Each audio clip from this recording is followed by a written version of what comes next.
Everyone betrayed me. They betrayed my trust. I'm fed up with this world. I'm going for a walk. Ah! You're tearing me apart, pizza! Ah! You're tearing me apart, Rita! Oh! You're tearing me apart, zebra! Oh, hi, shark. Thank you, and welcome to Quite Contrary. F*** you, Parker Millsap.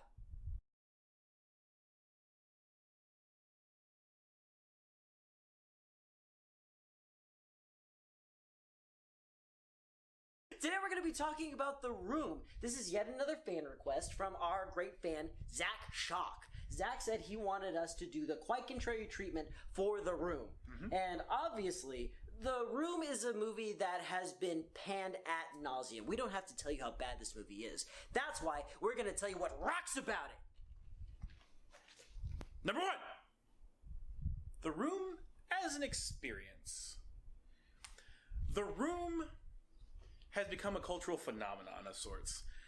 It came out in what, 2005 or something? I think it was a little earlier. I think it might be a child of the 90s. But this is like an extreme example of getting a second life in a movie. A cult classic. It has far surpassed that status. It actually made it profitable eventually because he retained the rights to it. Yeah, and so he's profiting on it still. And still people are finding out about it today. It was such a slow build-up. And now there's a second movie. There's been... we're working on the third movie. The Disaster Artist was a book that was written by the co-star in the movie, next to Tommy Wiseau. I can't remember his name right now. Salami Wiseau. Salami Wiseau.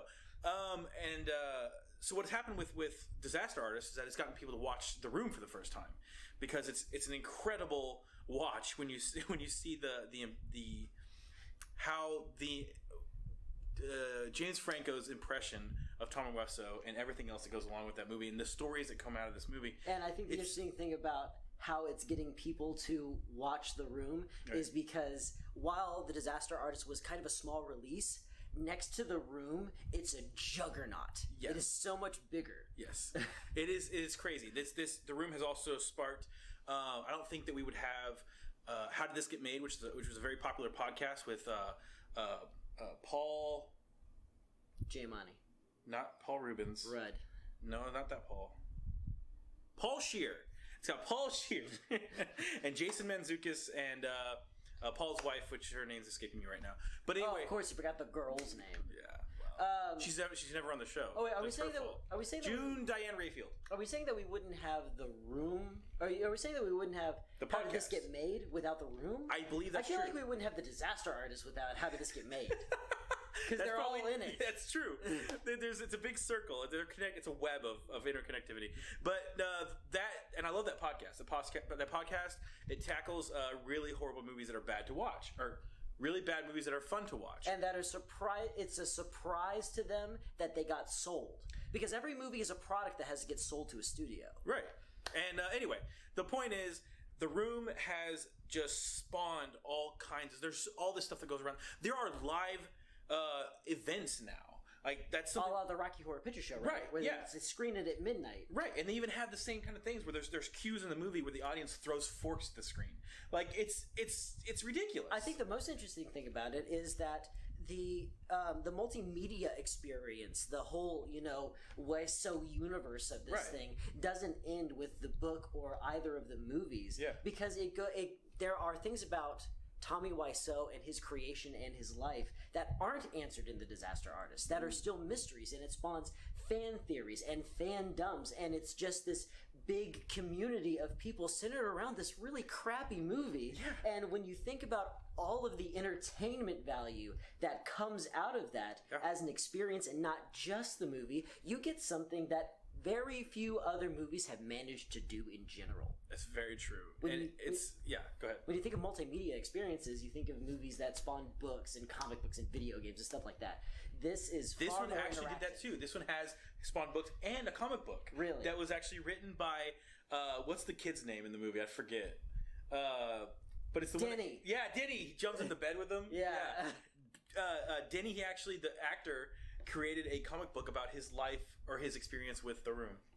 It's not good, but I mean, it's impressive how many things that they've actually spawned out of this movie. But I think they fell short. I think that we didn't get really what we all wanted so badly. What more could you ask for?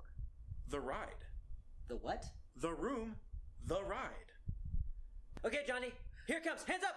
Ah! Oh, What? Where are we? we're in San Francisco. Oh, I know what this is. Get the guns. Get the guns. Okay. Look, there's Lisa. Get her. And Mark. Oh, get her. And Johnny. Oh.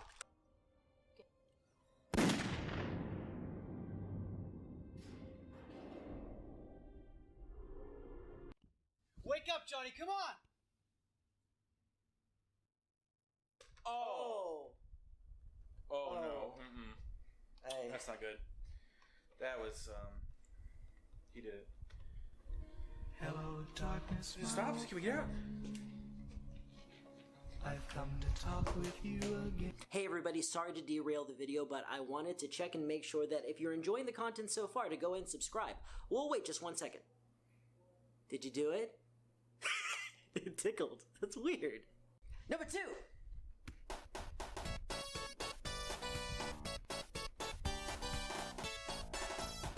The cinematography was on point.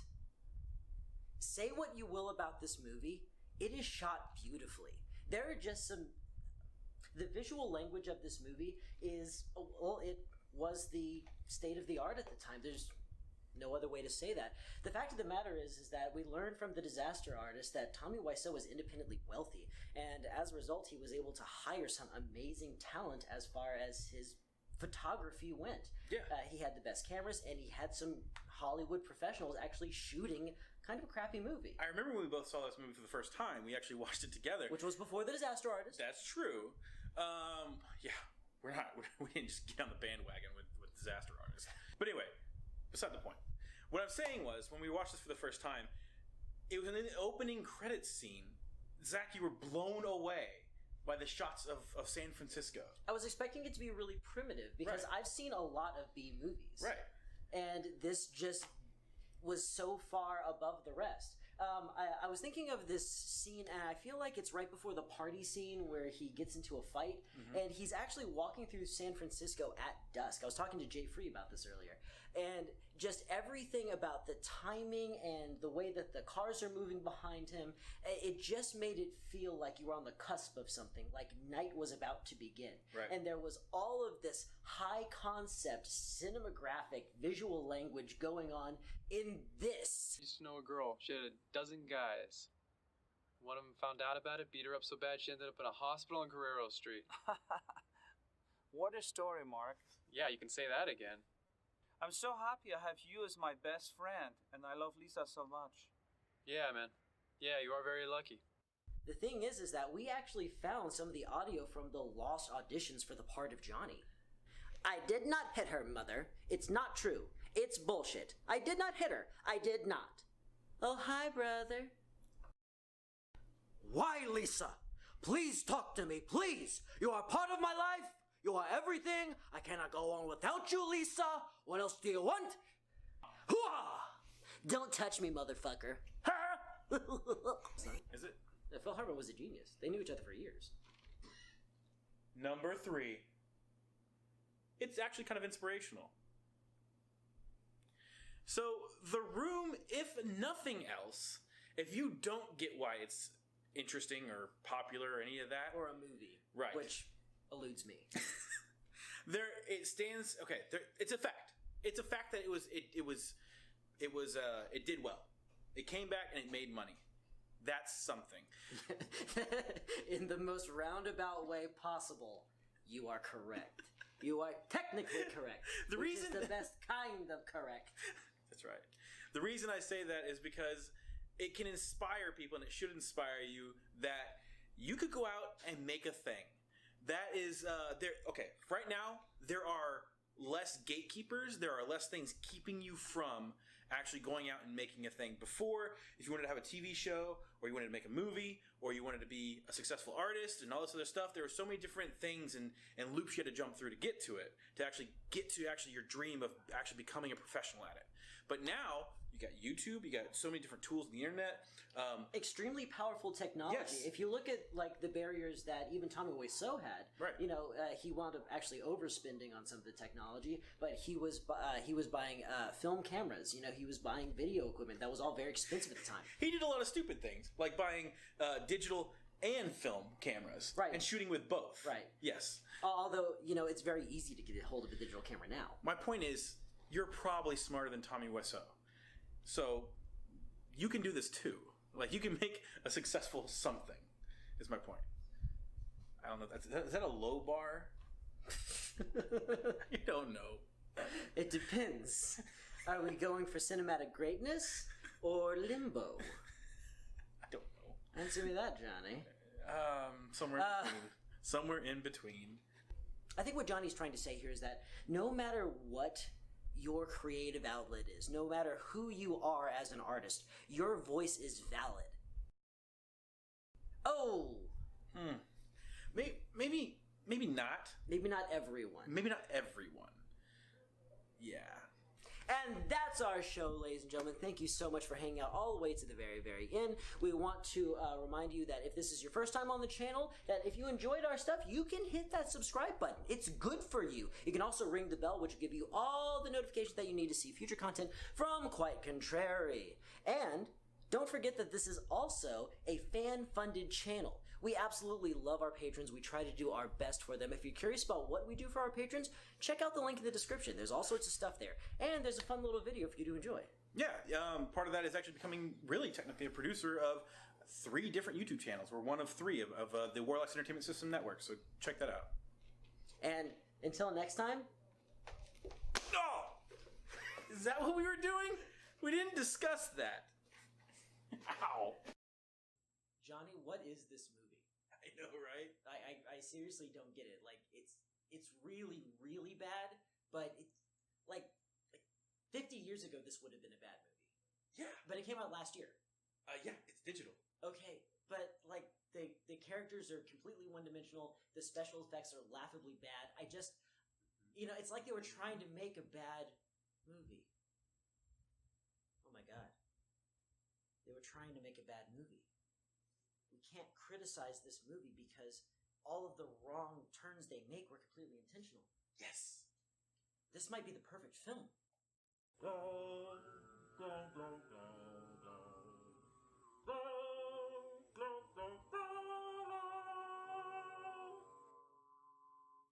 Thank you, and welcome to Quite Contrary, the only show that reviews Rise of the Robots. That's true. We, literally might be the only one. Although, he actually did put out a good promo for it. But who is he?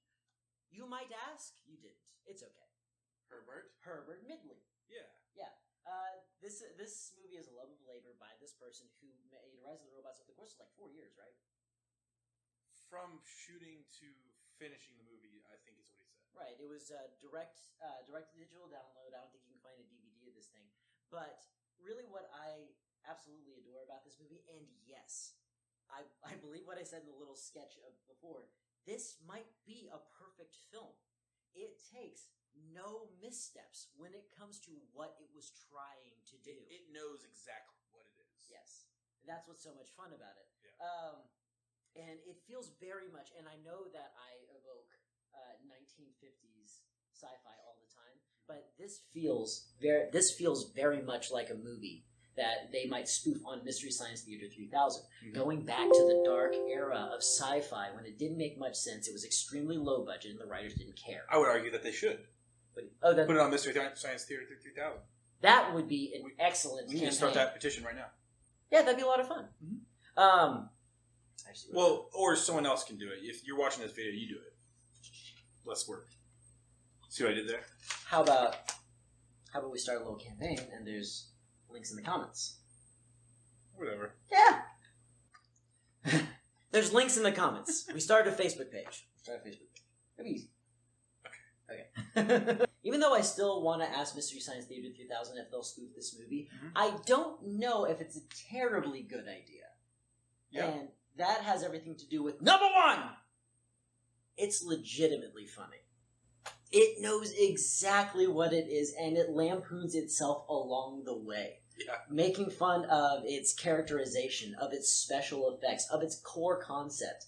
Everything is, I would say, lightly misted with a little bit of sarcasm for being exactly what it is. Almost like it's embarrassed, but it's still an hour and 15 minutes. Yeah. No, you're absolutely right. It is actually very funny. All the characters have something humorous about them that we could actually all laugh at, and they laugh at each other. I'm sorry, not just each other, but themselves. They laugh at themselves. Except for a girl character. The girl character, yes. Yeah, What was her name? Did she have a name? It didn't matter. It didn't The matter. 4 core characters. They're all stereotypes of some sort. Stoner, Professor, and Stoner and Professor are what they're called in the movie. Stoner, Right. Professor, Bubba, and Girl. Stoner, his name is said like 3 dozen times, and it is Stoner. Yeah. They don't call him anything else, which is appropriate because, like I said, we talked about this movie knowing exactly what it is, and that's part of it. Like, why change his name to anything else? He's Stoner. But the professor himself was way. It was almost a farce of what a professor was supposed to like. It's way over the top. The talk, he talks like a just super fancy, like someone who's trying to impress everybody with how much language they know. With all his $5 words. Right. There's Bubba. Yeah. But Bubba shines above all else. Bubba is absolutely the funniest character. I think it's because he's so East Texan. Like, he's Yeah. perfect. This was shot in East Texas. Yes. And if it wasn't for the obvious stagecraft that he knew, I would swear they just plucked him out of like a truck yard. Like, that's not a stereotype. He's a trucker. He's wearing his blue collar, his stamp that says Bubba, right? His patch that says Bubba right here. And I'm not saying that we're experts on people like this, but we are in Houston right now. We grew up in a suburb of Houston. No. We've encountered. No, there are shades of my uncle in that man. He looks a little bit like him. Like we've met people like him. Yeah. Yeah. So it's true to form. It little bit of exaggeration, but hardly any. You know what? I think that the character Bubba and this actor is underutilized in general. Yes. Honestly, I would like to see him in some larger scale productions. Rosebud. Y'all? Alright. Stay. You may die. If you're gonna get, you'll live. But, all those years from now, when you're snuggled up in your double wide, you're gonna have to ask yourself, would you trade every day from then to now for one chance, just one chance, to say to them, fellers over there, you may take our lives, but you may never take our 8-track! Number 2. These guys know what they're doing. By they, I'm talking about the people who made the movie. This is the longest I'm sorry. opening card we've ever had for a segment. And I know we've said this 1,000 times, but yes, these guys knew what they were doing. They knew when they were making this movie what they were doing. I bet. I mean, Grammar. they did it. Okay, so a couple examples. We're not just going to keep saying that these guys know what they were doing. Knew what they were doing because of grammar. But there was a segment in here what they called the RNN, the Robot News Network. Yes. That was one particular scene, little setup, where it's exactly what it sounds like. It's CNN. It's robots, not people, sitting behind a desk, and they're telling you about what's going on Earth. Surprisingly good. And that's what makes the production of this whole thing shine through, is that they knew how to make a really good film. Absolutely. But they chose this genre, they chose these gags, they chose these effects specifically to drop the production down to exactly where they wanted it to be. And that's what I meant in the beginning when I said this might be a perfect film, because they never took a misstep. It reminds me of Rocky Horror Picture Show. Yeah. Lots of people dislike that movie because it's hokey and it's stupid. But if you look at it, scene by scene, they never failed to accomplish what they were going for. Right. No, absolutely. I agree. And to be honest, when you see stuff like this, and you see a homegrown, Texas-made, low-budget film like this, to be honest, it's inspiring. You love Texas so much. I do. Yeah. Does that bother you? The poetry could use some work. The Texas poetry? Yeah. Ode to Tejas. Ode to Tejas? Yeah. Is that your original There once piece? was a man from El Paso. I think what's I think what's so refreshing about this is to see such a small, intimate, basically micro-budget movie make all the right moves. It would have been so much more unfulfilling to see like a big-budget movie make all the wrong moves. What movie are you thinking about?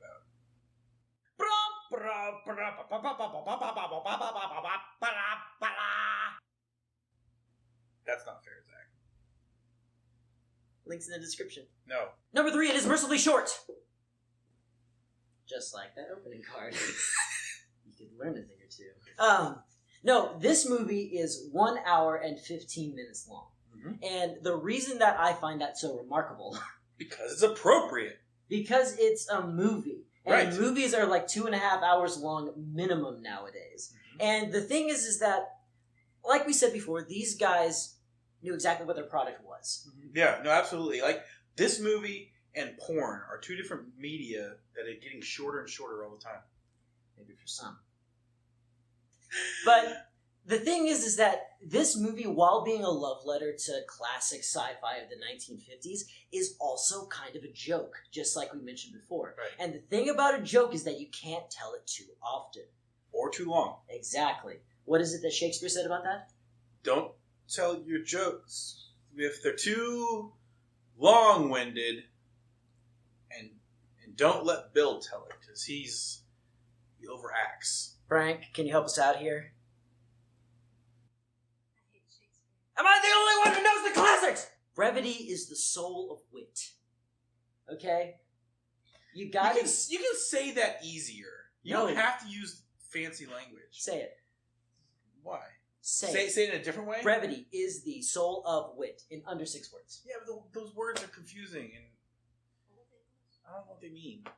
No, brevity is the soul of wit. They knew that they were going to make a funny, cute movie. They knew they needed a beginning, middle, and end. And once it was done, it was done. The only reason that this thing has about 1 million endings is because that's kind of a trope of the 1950s, as well as Lord of the Rings. As a matter of fact, I love this movie so much that I wish it had more tacked-on endings. Oh my god. Johnny, wait! Here comes another ending! Ah! No! Ha ha ha, humans are stupid. They may have gotten rid of our robot bodies, but our technology is still in their phones. We will use iTunes to make them watch what we want to watch. Oh my god, he's right.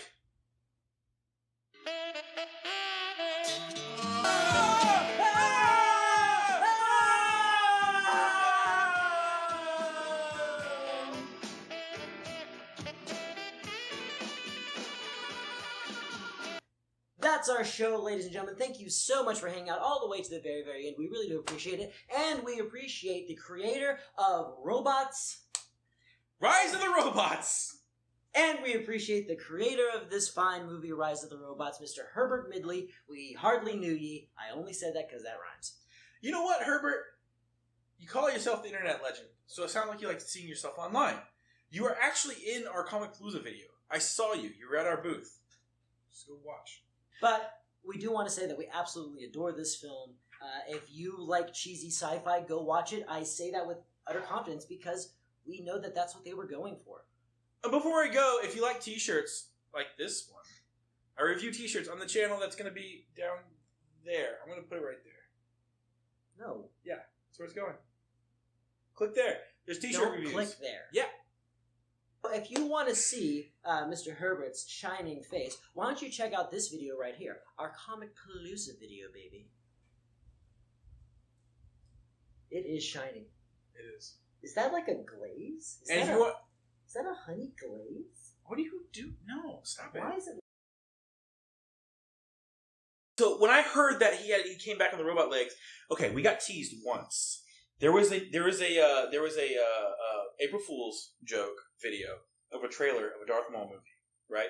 And people that liked Darth Maul, we thought he was wasted because he could have been a villain for at least another movie, something like that. He should have been the Darth Vader of the original. Yeah, sequel. he should have been in 1, 2, and 3. prequels. Yeah, Yeah. exactly. But that didn't happen, so we wanted him to come back. They're finally giving us what we want, and now we have people complaining about it. People like you, why are you complaining about this? This is awesome. Here's why. He's finally back. You wanna know why? Why? Same reason I don't like the way the Rebel Alliance started, because it's completely tacked on. Darth Maul has nothing to do with Han Solo.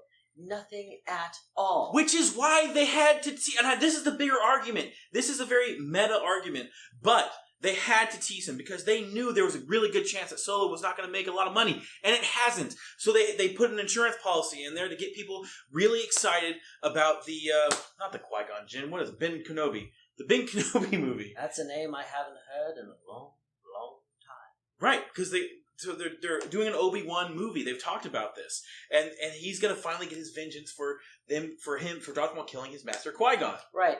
Okay. And that's an exciting thing. They gotta get people excited. Aside from it being tacked on and cheap and having nothing to do with this story, And being a marketing ploy. aside from that, it's a much better reveal for the Obi-Wan trailer. It's a much better reveal for the Obi-Wan. Okay, the thing is, it would have been the best reveal in the Obi-Wan movie. Mm-hmm. There should have been a moment where they blew something up. There's fog of war, and Kenobi is like in the sands of Tatooine. Doesn't know why there's so many Viper droids around him, and then some, and then yes, perfect.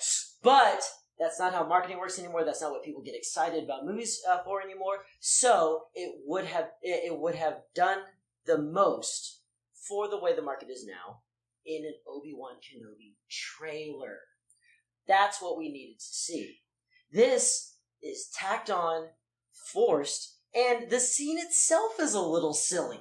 For all of us that are excited about Darth Maul being in this movie and being in the next Star Wars story, here's the thing.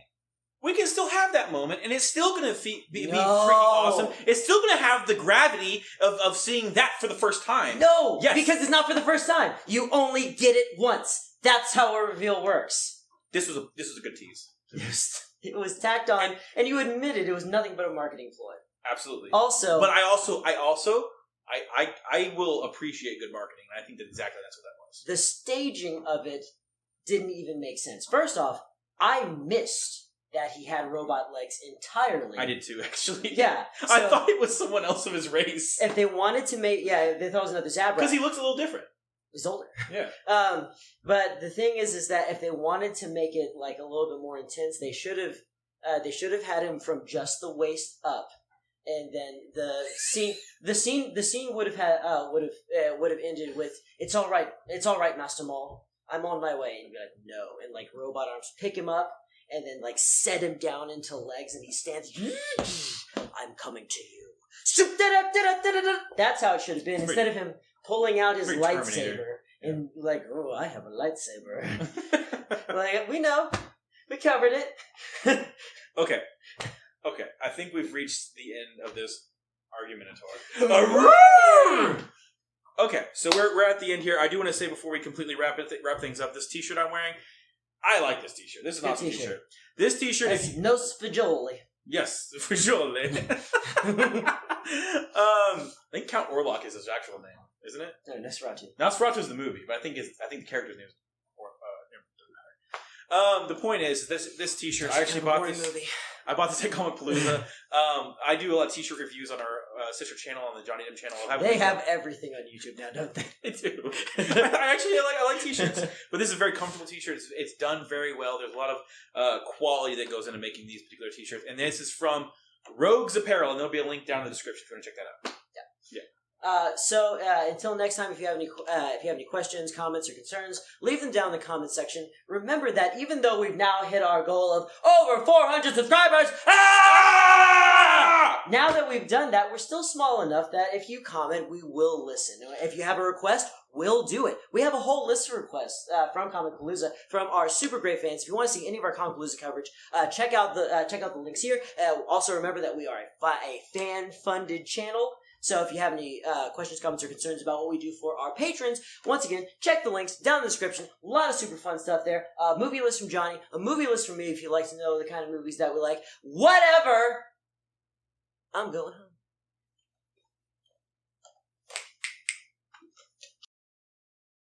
Hey everybody, this is Johnny Dim, and in this particular video, we're going to be talking about my favorite recent picks for movies and TV.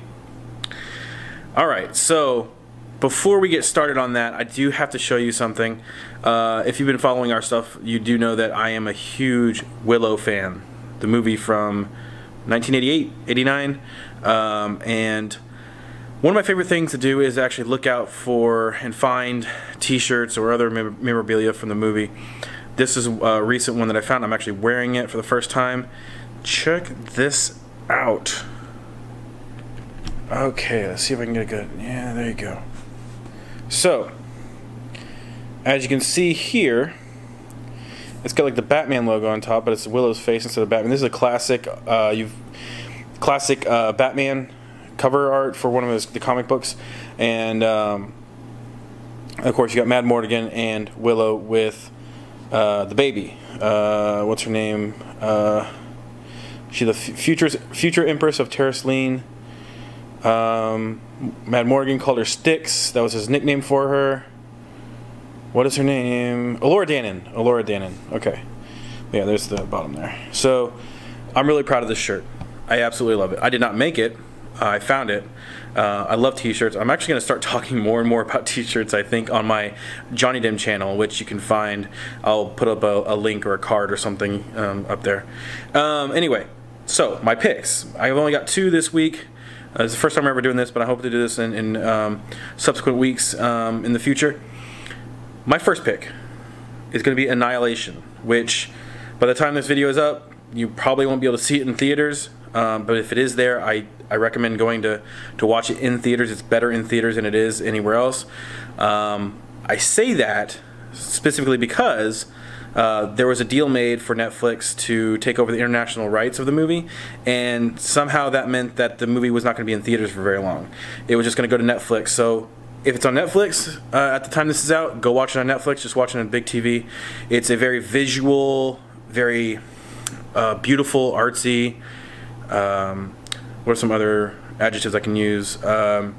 Smart. It's a very smart movie. It's great.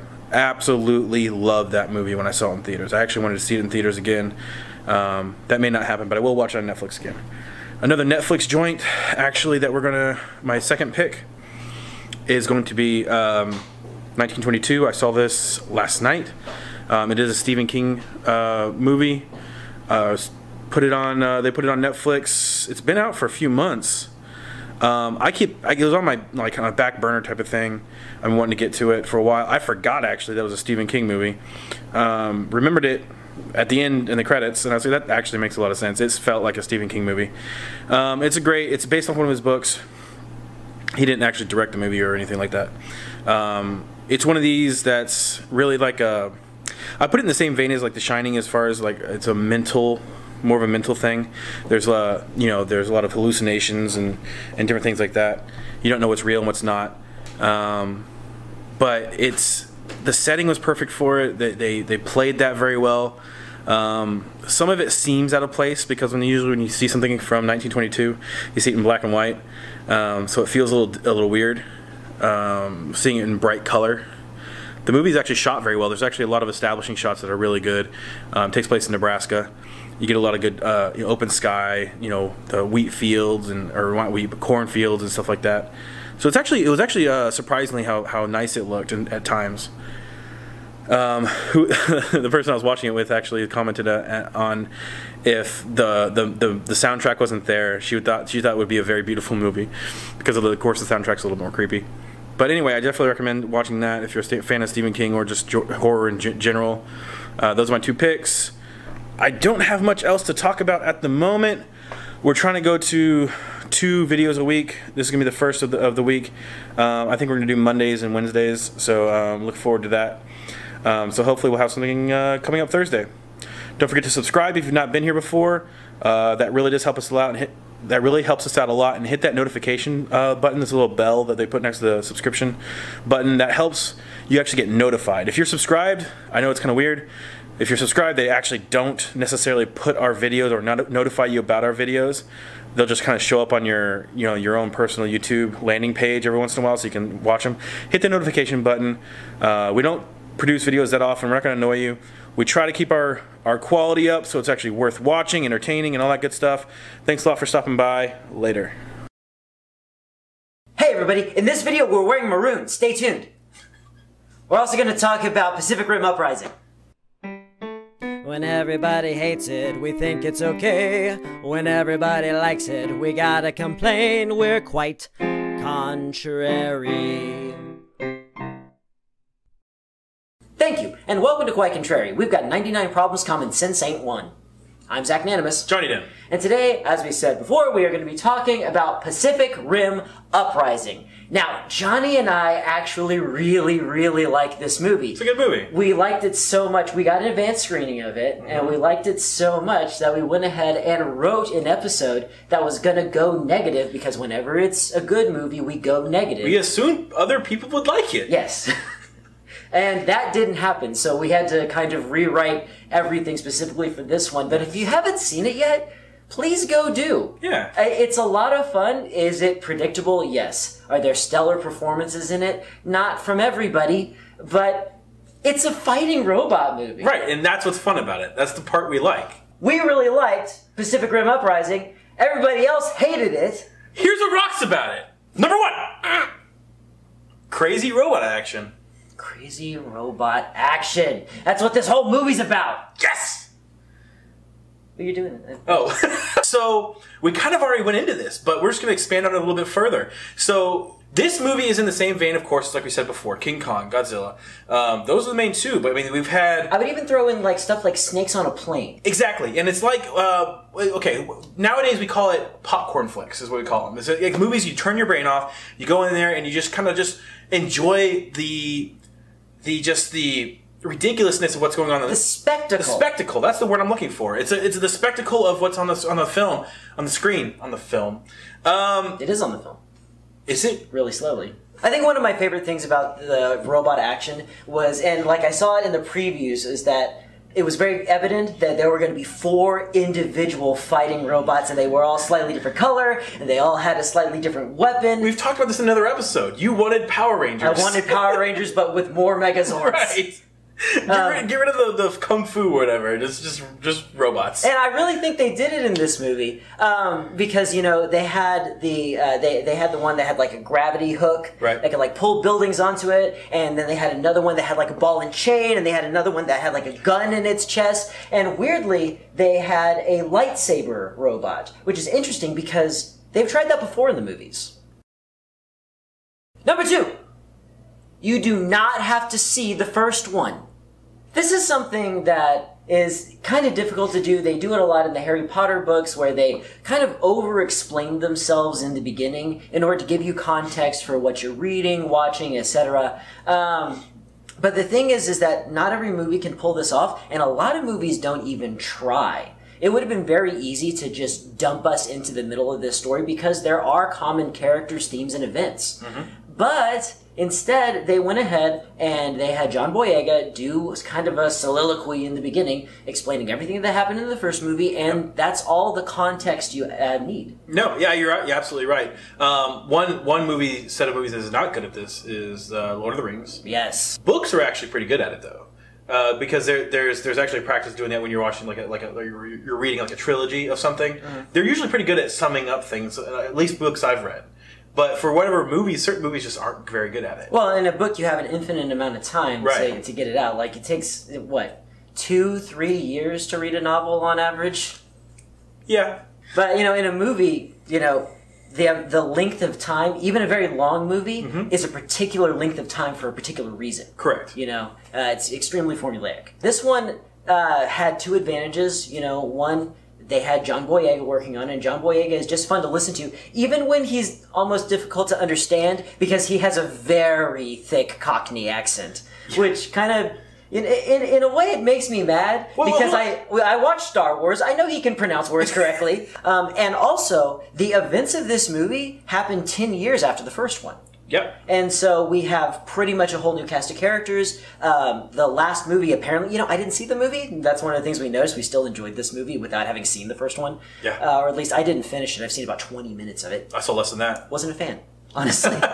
it was apparently in the previous one they solved the problem, no more kaijus, and so like there wasn't even a reason to make a sequel, and so they had to set up a brand new conflict in this way. And they could have bumbled it. Like, they could have really screwed it up. Because there's a lot of key things in this movie that you need to understand. Because these giant robots, they don't just operate like giant robots. There's a very particular way that they have to operate. They require 2 different people to operate them. They use the swirl, is that what they call it? Drift. The drift. They explain very well how that kind of works without going super in depth with it. Essentially, those 2 operators have to be linked basically by some type of brain cable. Is that like a type of USB? I think it's USB 4.0. I think there's some sort of transceiver that's picking up brain waves and then connects into the other. Yeah. Anyway, so this is a thing that could be really complicated, and they could have really screwed this up, and you've just been like, so how does this work? But that's not how it worked, because they actually explained pretty well in a very short amount of time how that works. Now, one of the things about this is that, once again, movie magic has made me a little jealous, because I think it would be nice to actually be able to go into an uncomfortable situation and kind of mull over the first part so we can all just move on. What do you mean? Okay, who clogged the toilet? People in this world are always pointing fingers, trying to blame the little guy for the mistakes of the past. So you did do it? Around here, the past doesn't matter. It does. People like to pretend it does. Maybe there were some events, moments in time that shook our world to its core. But that was 10 years ago. It was just now! It's still wet in there!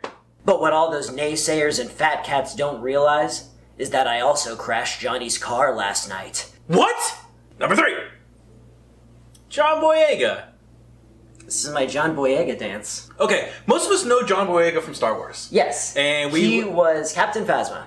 That's not true. But we learned to love Finn because he was a good-humored... He was a good-humored... he was a Bluebell and Dryers. My point is that we've already learned to like the guy, and he's continued that same type of character that he was in Star Wars in Pacific Rim Uprising. Something he made very evident in Star Wars is that he's a gifted improvisationalist. Yeah, absolutely. There are a lot of things that are very obviously off the cuff, and he does it in this movie, and he does it to great effect. Yeah, absolutely. You know, when it comes, I'm not the biggest fan of improv, but even some of his improv in this movie made me laugh. It had a lot of people in the movie theater rolling. Yeah, absolutely, absolutely. He's absolutely charming. Yeah, it made him very likable. Absolutely. One of the issues with it is that it feels like they didn't rein him in often enough. Right. Because often he doesn't quite match the tone of the movie. No, the gravity of the situation that this world is in, is one of peril and near complete world destruction. Yes. And you never saw that in his face once. Not once. Well, you know, early on in the movie, they don't really face that. They believe the kaiju problem is done. Correct. You're right there. But we get there. But halfway through the movie, he knows. But also in the first half of the movie, his sister dies. Correct. And he gets really angry at one point. In a super tragic way, too. Yeah. And like he's there, and like he kind of blames himself because he was in a Jaeger at the time, and he couldn't caught it. Almost got her. And so like there's like a lot of gravity to this part of the movie, and that afternoon in movie time, and like 2 minutes for the audience, he's back at the hangar cracking jokes and getting into the simulator. They never let that necessarily land. And I don't think that has so much to do with John Boyega as it does the way that the movie was edited or the choices that they made as far as the shot list and things. Sure, it may not be entirely his fault, but... Well, that's why the John Boyega thing is a positive. We like him in the movie. We like him, yeah, he's great. Just use him better. And honestly, it really does come back to tone. It made me feel like his character Jake was like this sociopath that didn't realize what was going on around him. First, I'd like to say thank you all for being here today to honor our dearly departed friend Adam. Adam was telling my dad, so I went home and I was like, Dad, I've just been cast in Star Wars, and he was just like... Adam was a friend, a father, a son, a husband, and oh my God, you are in Star Wars? Source of inspiration. That is fantastic, I knew it! Quiet. What is Star Wars? In the back. Doing a thing. Thank you. For Adam, This is the problem with happiness was about stormtrooper the suits. happiness See, I have legs. And I I think that squat. can we stop? And so when you have thick legs like mine, Thank you, John. Gotta finish here. For Adam, it can feel like happiness that. was But, about I the feel you on happiness that. But you know, of they it. should No, cut the come armpits, but on! you do look pretty Would somebody good. get him out of here, please? I stood there.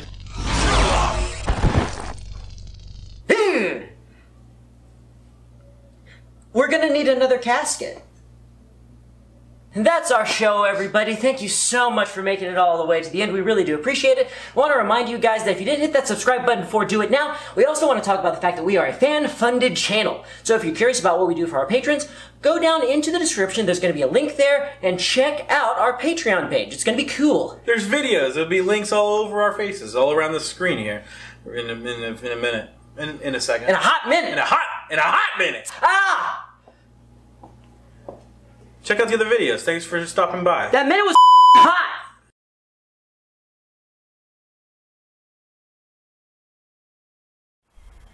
Hey everybody, welcome to Quite Contrary, where we share our opinions on your favorite stuff, whether you like it or not. We are outside. We just saw Tomb Raider.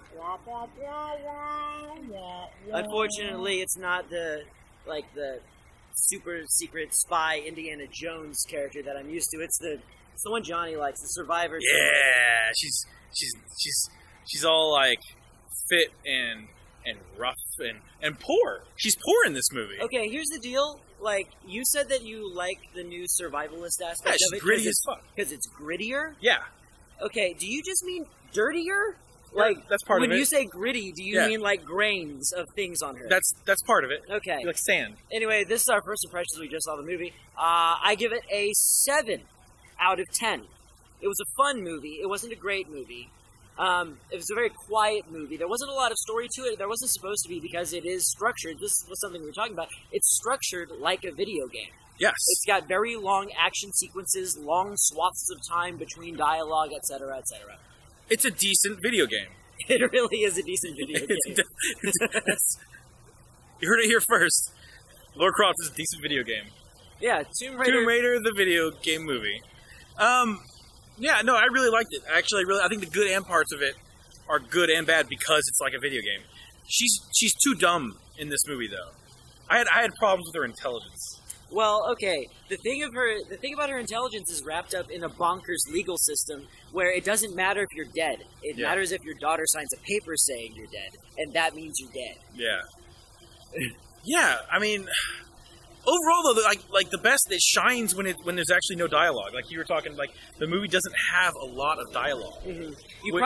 go ahead. No, you go ahead. You probably heard me laughing, like a I lot did. more than anybody else in the theater. Right. That's because I played the video game. Right. And there's a lot of nods to like very specific things about the video game that were a lot of fun, like the pickaxe thing at the end. Yeah. Yeah, that's straight out of it. You accidentally grabbed 3 posters. It's okay. Oh, We'll give God. one to somebody. Who? How about America? America, Here you you want a go. poster? Oh no, you can't. It doesn't work that way. Eat it up. Stop. Eat it up. Oh god. I hope you guys can hear us okay because there's a fountain in the bathroom. Probably were ending it on that. Hey, if you're checking out this video, you should check out part 1, The Last Jedi, The Dark Side, right? Dark side. Dark Side, because this time we're going to be critical. No, last time we were critical. This time we're going to be telling what we like about it. So go check that out first. Okay, so you've got to know this one. Mm-hmm. Ba ba ba ba ba da ba ba da. Da da da da da da da da.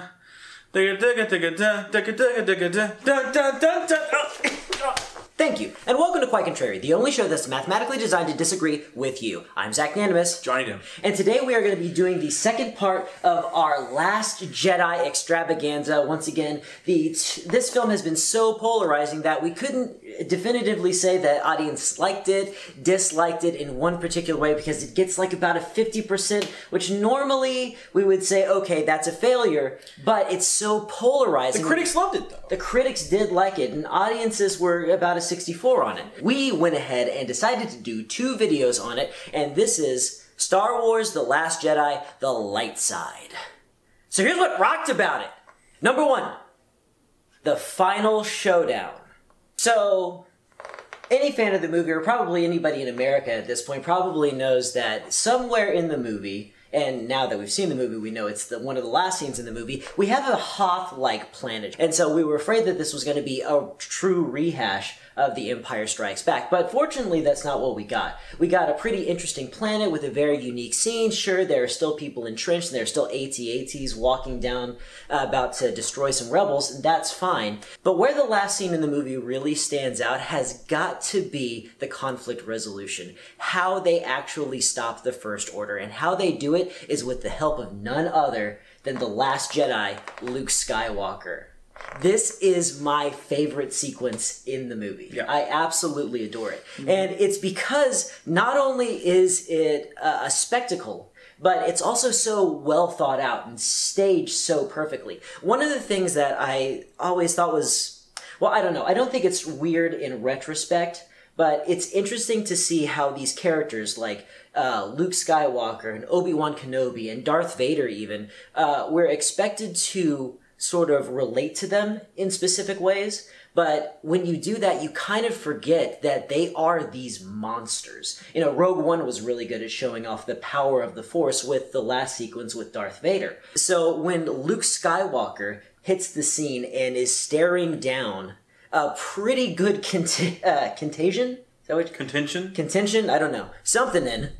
A pretty good military force, and Kylo Ren is like, fire all weapons on him right now. You completely understand why. Because when the dust settles, he is untouched. And then you just remember what the power of the Force can really do.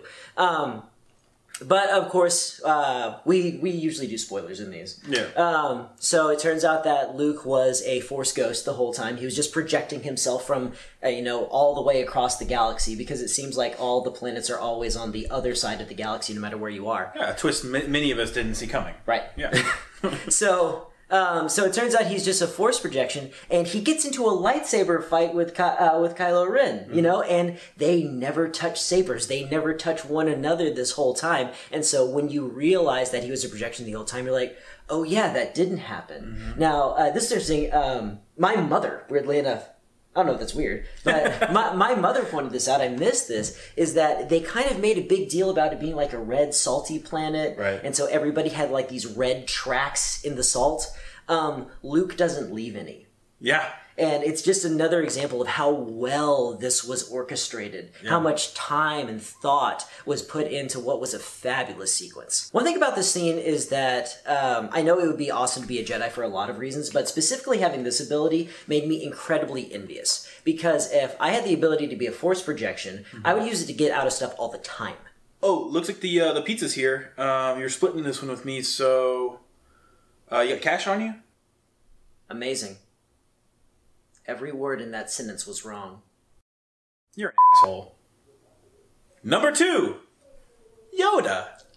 I met him in a swamp down in Dagobah, where it bubbles all the time like a giant carbonated soda. So another surprise we got in this movie was actually the appearance of Yoda, which, to be honest, I wasn't even thinking about expecting. And there was something that was very noticeable about Yoda in this movie. And that's he's actually, even though he's a ghost projection, Force projection, whatever, Force ghost? He's a Force ghost. Force ghost. He's a Force ghost. But he's a puppet Force ghost, which was actually kind of a pleasant surprise. I didn't realize how much I wanted that in my life right now. I didn't realize how much I needed it emotionally. I needed it so bad. Because, as in the prequels, which I think is the last time we saw him, as far as like when the movies are released, it was all CG. It was all CG Yoda, and to be honest, it didn't look right. It never looked right to anybody because we saw 2 movies of him in the original trilogy where he was a puppet. He was a Jim Henson puppet, and it was that's what we know Yoda as. Masters of puppetry, putting together the most realistic puppet that they could. Yes, realistic.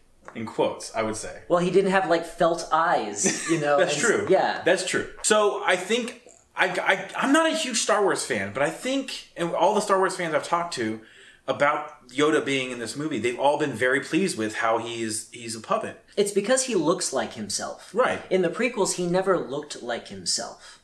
Right. I am not going to make a joke about the change in appearance of Mark Hamill between episodes 4 and 5. Never mind. The point is, like I said before, like how I said, like I didn't know I needed this. I think that's how a lot of people feel about it, especially Star Wars fans, because there's a twinge of familiarity, and you feel comfortable with that Yoda. You know, it's a Yoda of old. It's a Yoda you know and you love, and it felt so great to have him back. And he had some great lines. He did something that Luke thought he wanted to do, which was set fire to everything. To destroy the last manifestos of the Jedi. Right, and he came with the message. He came with a message that is very much a Yoda message, and that's you don't need these physical attachments to be Jedi. That's not what it means to be Jedi. Mm-hmm. And it was awesome. It was a perfect Yoda moment. It only lasted a minute or two. But it was I don't know, it was important. I think it's important for a lot of Star Wars fans, and it's one of the more poignant. It's one of the more poignant things that we saw in this movie. It's one of the most poignant things we've seen in the last two, actually, if you include Rogue One, the last 3 Star Wars movies. Right. So what's really interesting about this is that there's actually quite a contradiction with Star Wars fans.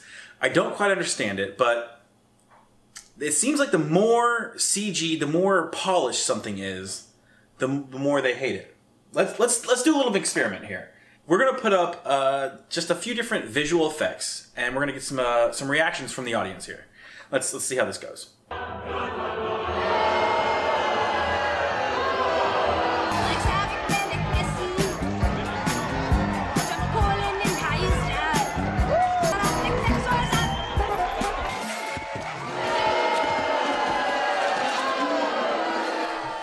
Yoda? You seek Yoda? Judge me by my size, you would not. Do or do not. There is no try. There isn't. There is not. Oh, hi, Luke. Well, I guess, everyone's got their limits. Number 3. Rey and Kylo's long-distance relationship. This is easily one of the most sensitive and well-done parts of the movie because it's not an elaborate space battle. It's not an amazing spectacle of lightsaber combat. It really is a largely character-driven piece. And the way that they handle interactions between 2 of the main characters, Kylo Ren and Rey, is actually by having them connected by the Force.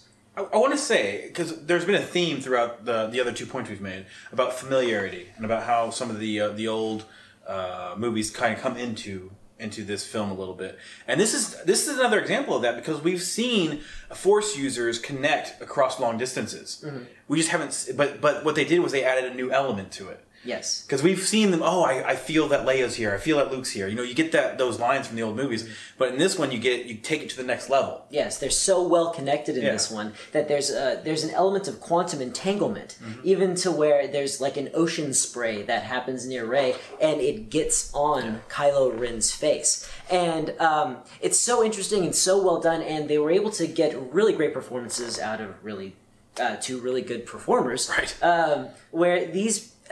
Where Adam Driver and Daisy Ridley, you know, they're almost never on the same soundstage together. Right. And yet the majority of their scenes together is done in this way. And just the way they handled the intimacy of the moments and the way they handled even the sound. I think the sound was amazing. Yeah, I agree. Because there was this element to where when you were watching Kylo Ren talk, and then it was very quiet. It was like a whisper. But then they took away all the background noise. Yes, yeah. But then when you're hearing Kylo Ren talk and you're inside Rey's scene, it's screaming. Right. You know, it is filling her mind, and it filled the ears of the audience. Right. And it was just so creative and good and had so little to do with the spectacle of the movie and had so much to do with storytelling that you just have to love it. Right. Now, going back to the weird quantum entanglement, you know, spray thing, which was a cool thing because one thing that the new franchise has been doing very well is surprising us with the Force. Right. Longtime Star Wars fans feel like they have a really good handle on the way the Force is supposed to work, and every single movie they do something to expand on the idea. Right. And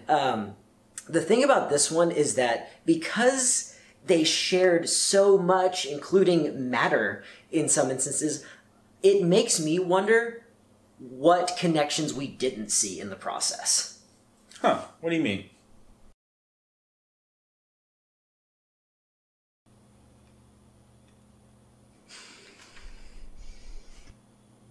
I can see you, but I can't see your surroundings. Where are you? Our minds have connected again. Why is this happening? Our destinies are intertwined. It's only natural. Don't fight it.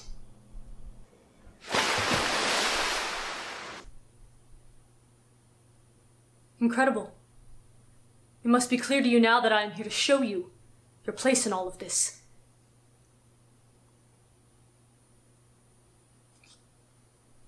Are you eating something? No. I'm sorry. Keep going. Mm-hmm.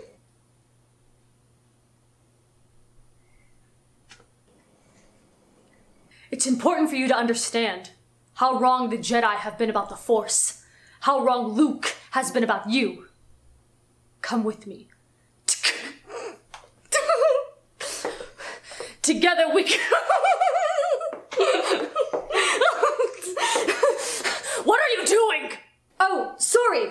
Go on. And that's our show, everybody. We want to thank you for hanging out to the very, very end. We also want to thank our patrons. That, of course, is the Acadiana Humane Society. Remember, adopt, don't buy. AcadianaHumane.org. And Clamp... Every time! It's Camp Gladiator. And it's campgladiator.com. It's a outdoor fitness club group thing. Go check it out. There's one probably near you. And as always, we are going to end our show by...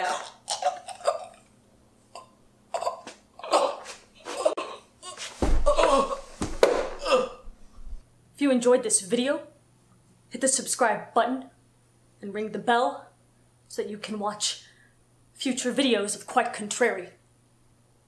One more lineage when you're like that. And don't forget to check out the Patreon page.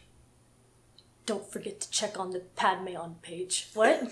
Patreon. Patreon page? Yeah, don't forget to check out the Patreon page. Animal Crossing came out today for phones. Animal Crossing for phones? Mm-hmm. Did you play...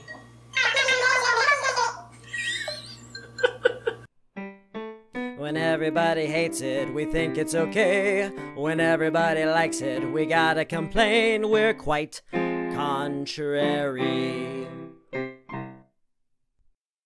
Thank you, and welcome to Quite Contrary, the only show that's mathematically designed to disagree with you. I'm Zach Nanimus. Johnny Dim. And today we are going to be talking about what I feel was a little bit of a surprise hit. And we are going to say hit, even though it wasn't well reviewed. It was well received by audiences. We're talking about Justice League! Correct. This is Justice League shirt. Shut up, they know. Can we talk about how big a cop-out it is that the E is the Batarang? No. This one is the only one that doesn't work. It works fine. No. That says fat. What? Fat. The bat. Because it's a bat? The bat. Stop it. It's a little convoluted of how we got to this point. Because we have to do a positive Quite Contrary on this movie. Because it was so poorly reviewed. It was like we should do a review of how they reviewed the movie. Yeah. Because it was just piss poor. Yeah, it was about 35 for critics and in the 90s for audiences. Right. And so to reconcile the two ideas, we decided that we'd average the two, and we came up with about a 65. So because there are so many negative reviews about this movie, because we're Quite Contrary, we got to do something different. So here's what rocks about it. Number one, the soundtrack and the tone. So the reason that these two ideas are linked together is because all of the different elements of this movie really allow one another to fit into place, orchestrated, if you will, to a symphony of sound and sight and poetry and felicity of expression. I really do like this movie.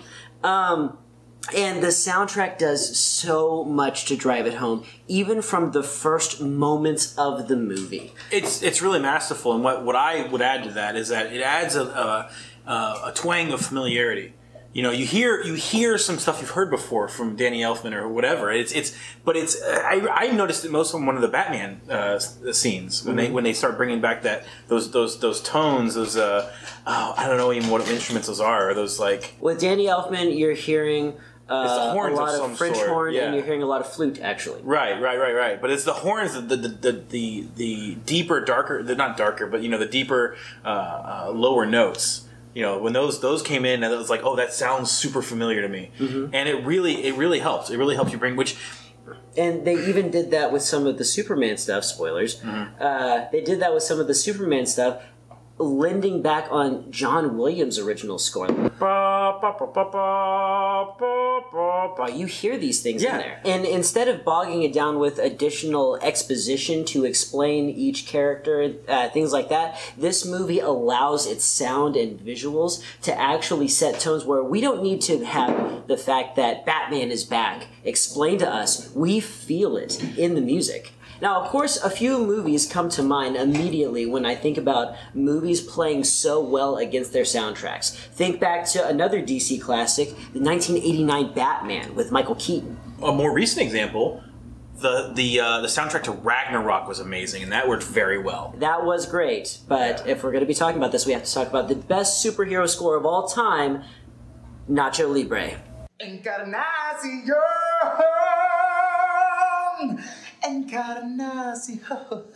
Number 2! Funny, but not too funny.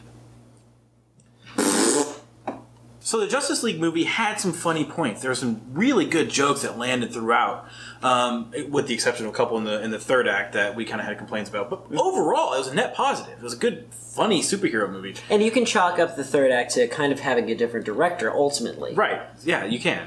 Now, the movie Thor Ragnarok gets compared to Justice League a lot, especially recently, because the release dates were so close together. All right, and we want to draw another comparison. They get compared a lot. They do. They're not terribly similar movies at all. Well, they get compared a lot because of the opening weekend's numbers. Everyone keeps talking about how Justice League had to beat Ragnarok in the box office in the first weekend, and it didn't. Anyway, the point is, Ragnarok was too funny. That was one of our major complaints about the movie. It was a comedy that was kind of just masquerading as a superhero movie. Just one example of and a slight spoiler here, like we often do in these videos. Like there was one of the best landed jokes was one that didn't seem like a joke at first, which was when Aquaman was just letting it all out. He's letting it all hang out. He was just telling everybody what he thought of everything. Oh, when he had one of those goofy, stupid exposition moments when he's like breaking down in front of the team. Even though I'm the tough guy, I have this tragic past. And it was so out of place in the movie. It felt so weird. And then the punchline hit, and we were like, "That was great." He would have the magic lasso around his ankle the entire time. He had to tell the truth. Why that's such a beautiful moment is that, we did need this explanation of why Aquaman was the way that he is. Right. Okay? But we didn't need it in this movie. Right. But we got it in this movie through a joke. Right. And that's an example of how well they use their comedy, because ultimately comedy has a place in superhero movies. Actually, in dramas and actions and thrillers in general, it's there to break up the tension. And that is exactly what the comedy does in this movie. Now, you mentioned that really we get two kinds of superhero movies. We get dramas that can't land their jokes, or we get Thor Ragnarok. Sure. Comedies masquerading as superhero movies. But you're forgetting the third kind of comedy. Well, what's that? The unintentional comedy. Like your student film. What are you talking about? Roll the tape! I am born. My soul floats upon the seas of refuse of this doomed world. My wings are tainted by the putrid gases of pouring out of the mouths of evil men in robes bleached by a black sun. I am a victim of the highest order, a failed assistant, a passenger, an observer. I observe you. I can see your crimes. I know your transgressions. I cry for you. Oh shit! God, what are you? Number 3. Commitment to the moment. This Now, I would love for a debate to start on Reddit or the comments about this one, or I know that sometimes you spark lively debate on our Facebook page.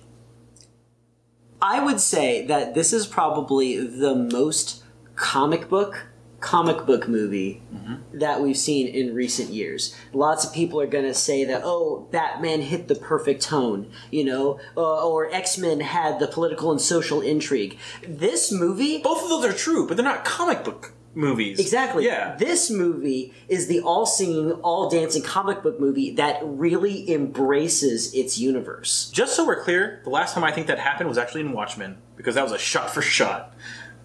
Probably, but the thing is that Watchmen is self-contained. Yeah. For people who read comic books, especially DC Marvel comic books, you know that each one of them, pretty much every single story, has to deal with some crazy, far-flung, outer space, extra-dimensional, mystical mumbo-jumbo, because they have almost a century worth of backlog of stories that they have to account for. And most movies will have one singular idea and kind of cut everything else out. That's really popular with Batman because it's hard to reconcile things like Apocalypse and Batman. True.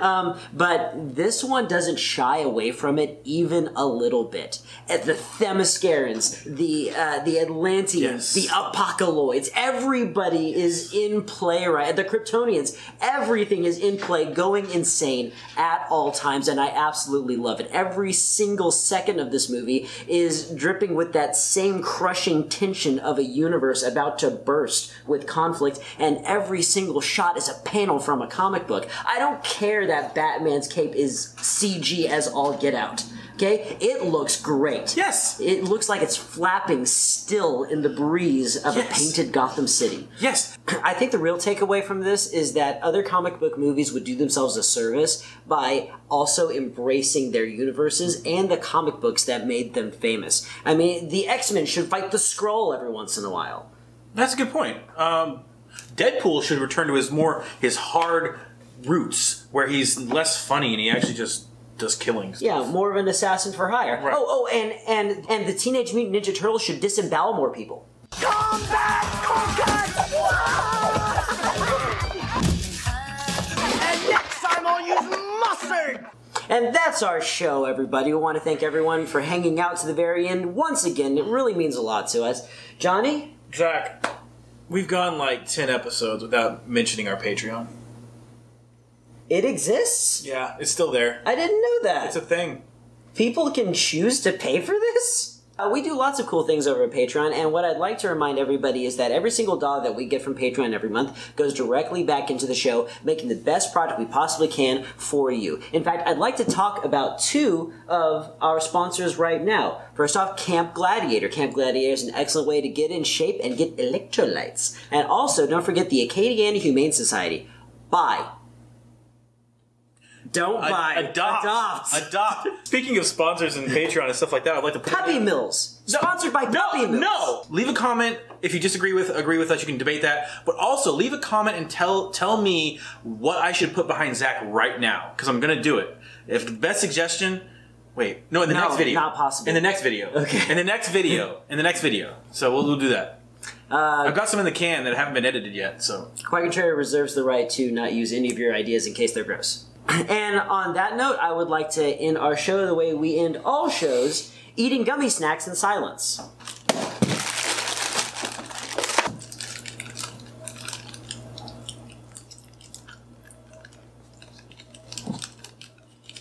We bought these fruits. Shut up. No, Those Harvey snacks. Shut up.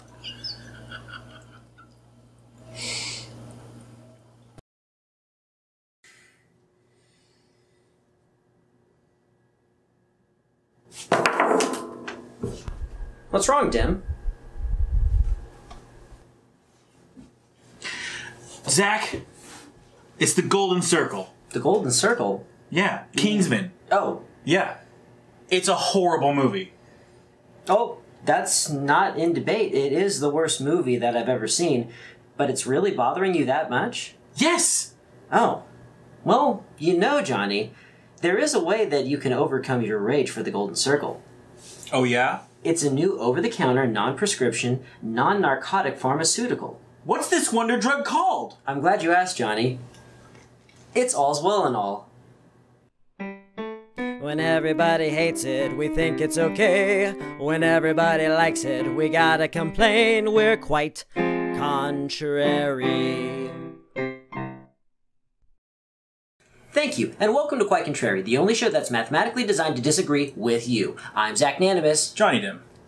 Zach, how long does All's Well and All last? About one video. Why? Just curious. And today, obviously, we are going to be talking about The Kingsman.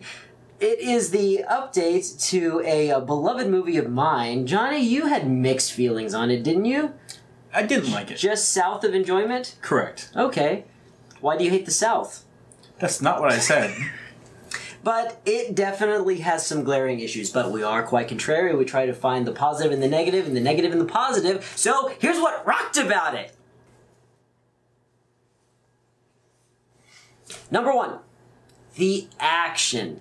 Matthew Vaughn has a really good track record of putting together solid action movies. If it's his work with the X-Men franchise, the first Kingsman movie, the first Kick-Ass movie, which actually the action in the second Kick-Ass movie wasn't even that bad, even though it wasn't a very good movie. Overall, Vaughn has a poetry to the way he expresses violence in his movies. Always having very interesting ideas, especially in this movie when they were, for example, had that giant donut that they're taking cover behind while they're machine gunning.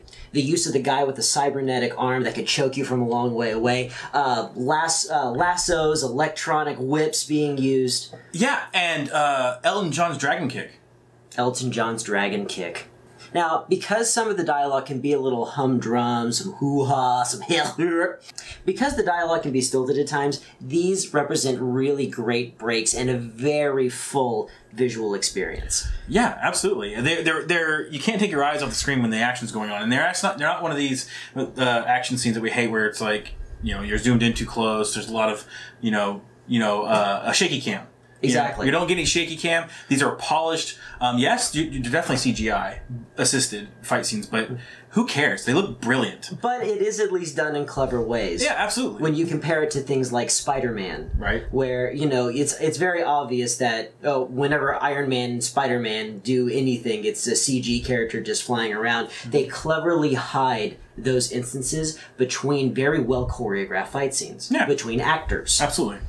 One thing that I didn't like about it is that the martial arts in the movie didn't seem martial artsy enough. They're very Western, a little bit pedestrian. I wish that there had been a little bit more, well, artistry in it. Maybe they could have taken a page from Iron Fist.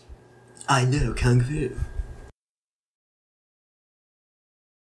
Number 2 earned its R rating, matey. That was a rough joke, Dim. No, I know. Easily cuttable. R for rough. Hey, can we cut in like at the end a little Easter egg of all the R jokes? We're leaving all of this in.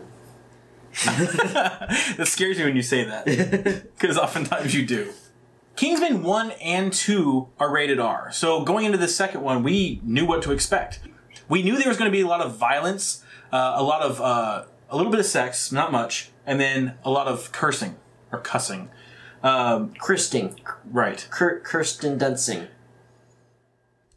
Even though we kind of knew what to expect, for me personally, watching some of these scenes, these R-rated scenes, were kind of, not that I was shocked, but I was slightly surprised. Because it feels almost like a kind of a kid's comic book movie in a lot of ways, and how the action is, and how our big hero is kind of a young guy.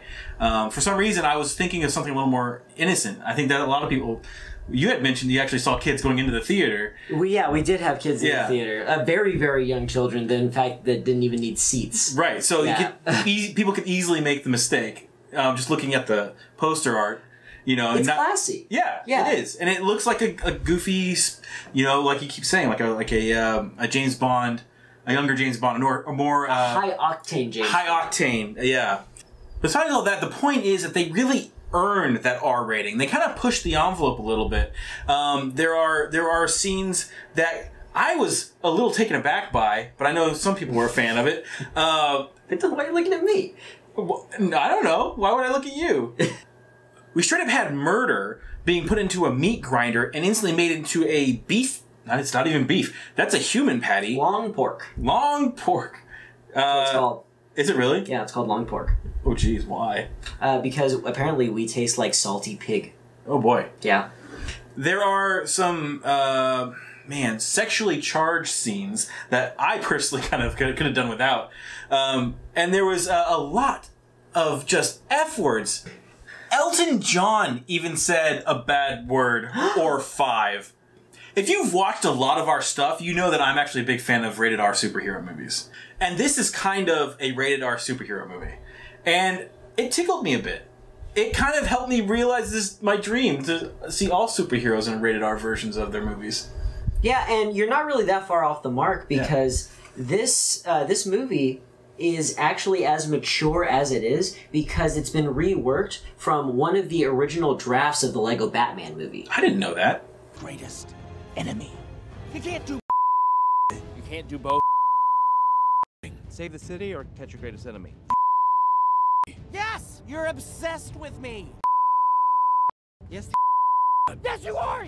Who else drives you to one-up them the way that I? No, we. Number 3, the cast.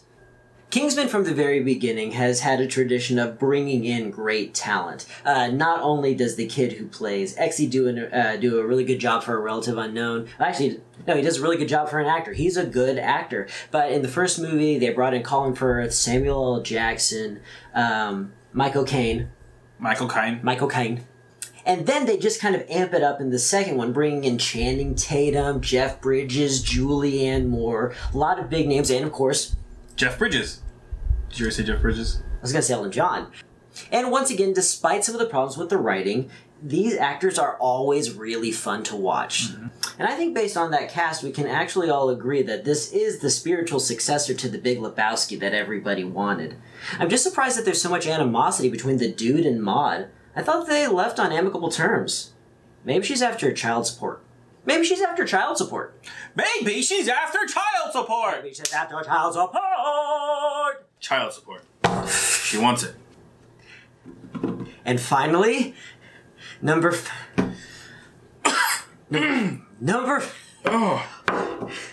Wait, you said this stuff lasted about a video, right? Yeah, just about one YouTube video. We already did our 3 points. Which means that the YouTube video's over.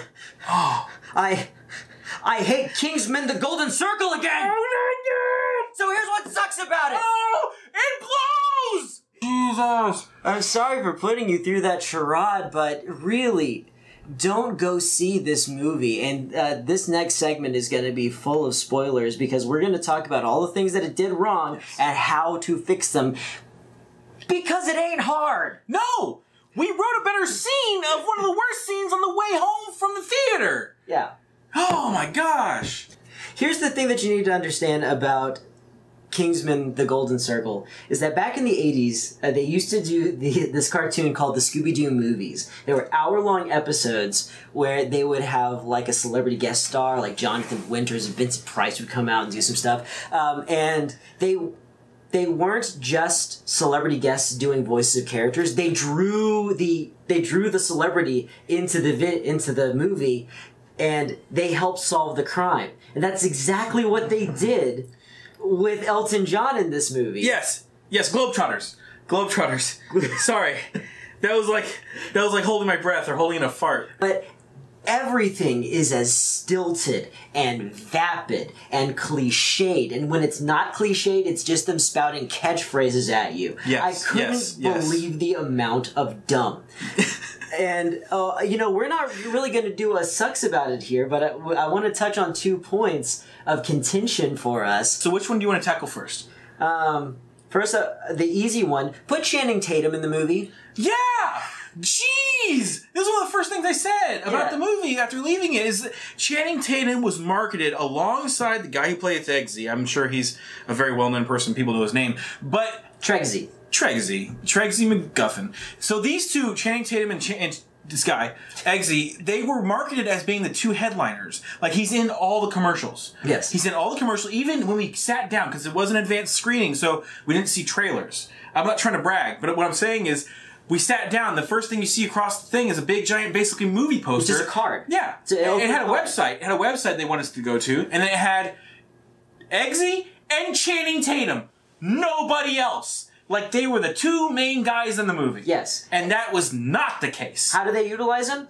They give him probably the best scene in the movie. One of the things that I really appreciate about the first Kingsman is that it taught you a little bit of something about men's finery.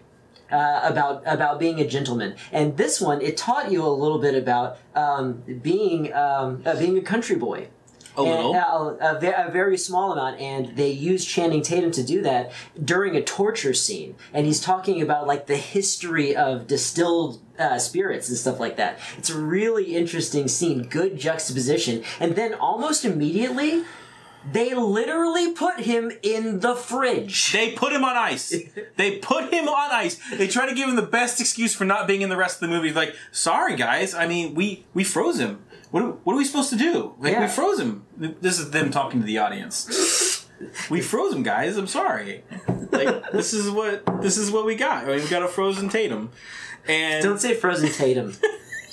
But then at the end they bring him back. Oh, they had him dance first. Yeah, they had him dance a little bit because. But it wasn't even sexy dancing. It wasn't even Magic Mike dancing. Sorry. Yeah, there's a dancing disease, if that tells you a little bit about how this movie goes. Connected to nothing, it's not prevalent. They don't go to like a dance party and learn that it's a disease or anything like that. They just dance because too silly. Now that I'm thinking about it, I really think that the dancing scene was a nod to Magic Mike. Even though he didn't dance very well like Magic Mike, I'm really thinking about it. There's absolutely no other reason that they would have had the drug have that effect. So putting Magic Mike in the movie would have been useful. Also, maybe having a plot or bad guy that made sense. Yes. In this movie, we have Julianne Moore playing a woman named Poppy, and Poppy runs not only the most successful drug cartel in the world, but she runs the most successful business in the world. Annual profits of $200 billion. Right. That kind of moolah. And her reason... That's not enough. Not nearly enough.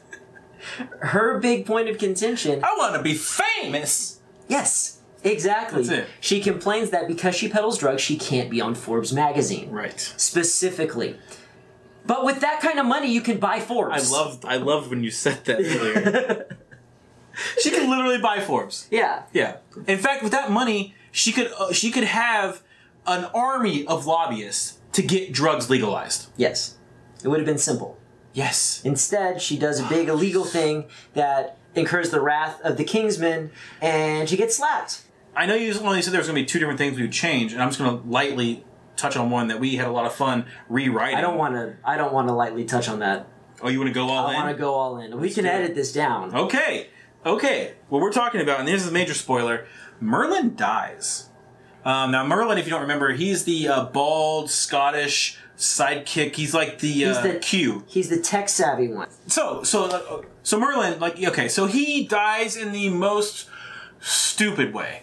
They blow him up. They basically put him on a mine. Yes. And I mean like a landmine. Yes. And it was one of those things where he's like has to push Eggsy off the landmine because he has to push Eggsy off the landmine because Eggsy accidentally steps on it. So he's got this magical spray slash shark repellent. Yeah. That basically shark repellent bat spray. It's the stupidest little plot device where he sprays it and he says you have like partial, like not even a second, a split second. This thing will remain frozen, so the trap or the trigger on the landmine will be frozen for a split second. Just enough time for Merlin to push Eggsy off the landmine and step on it himself. And that's pretty much it. Now there's a little bit of this diversion thing where he's like, I'll sing John Denver and have the guards come over. Country Road because for no reason they reference the fact that he likes John Denver halfway through the movie, and then it comes full circle. So he sings John Denver and he gets the guards come over so he can basically piss them off until they'll all get it real and close because they're gonna manhandle Merlin, this